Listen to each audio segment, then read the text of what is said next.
आओ हम नमन करते हैं तेलंगाना राज्य के भूले हुए स्वतंत्रता संग्राम के नायकों को। रामजी गोंड एक गोंड प्रमुख थे जिन्होंने तेलंगाना के आदिलाबाद जिले में आदिवासी क्षेत्रों पर शासन किया था। वह उन महान आदिवासी नेताओं में से एक थे जिन्होंने अंग्रेजों के खिलाफ छापामार युद्ध लड़ा और ऐसे ही एक युद्ध में वीर गति को प्राप्त हुए।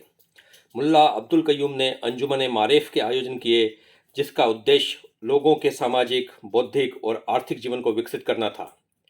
मदापति हनुमंतराव ने 1924 में पुस्तकालयों और वाचनालयों की स्थापना के लिए आंध्र जन संगम का गठन किया तथा छात्रों और विद्वानों को प्रोत्साहित किया। तेलुगु साहित्य को बढ़ावा देने के लिए तेलुगु पांडुलिपियों का संग्रह और प्रसार किया। कोमराम भीम का जन्म संकेपल्ली गांव में हुआ था। कोमराम भीम के संदेश जल, जंगल, जमीन से आदिवासी प्रभावित और प्रेरित हुए। यह नारा भीम ने आदिवासी स्वतंत्रता और अपने अधिकारों के लिए लड़ने तथा करों का विरोध करने के लिए दिया था। रवि नारायण रेड्डी ने 1936 में निज़ाम और प्रस्तावित संवैधानिक सुधारों के खिलाफ आंदोलन में भाग लिया। उन्होंने तेलंगाना किसान संघर्ष में महत्वपूर्ण योगदान दिया। मखदूम मोहिनुद्दीन उस्मानिया विश्वविद्यालय के शिक्षकों और छात्रों द्वारा गठित कॉमरेड एसोसिएशन के सदस्य थे। उन्होंने हैदराबाद नगर पालिका और प्रागाटोल में ट्रेड यूनियनों के साथ मिलकर गांव में संघर्ष का समन्वय किया।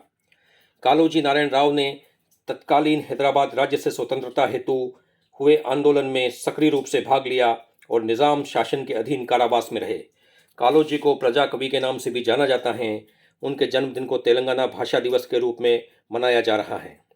कोंडा लक्ष्मण बापूजी ने जाति आधारित ग्रामीण भेदभाव तथा वेट्टी शोषण प्रणाली के विरुद्ध संघर्ष किया।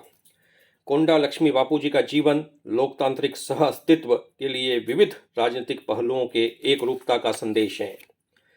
दशरथी कृष्णमचार्युलु ने हैदराबाद राज्य के निरंकुश निज़ाम शासन के खिलाफ आंदोलन में सक्रिय भाग लिया।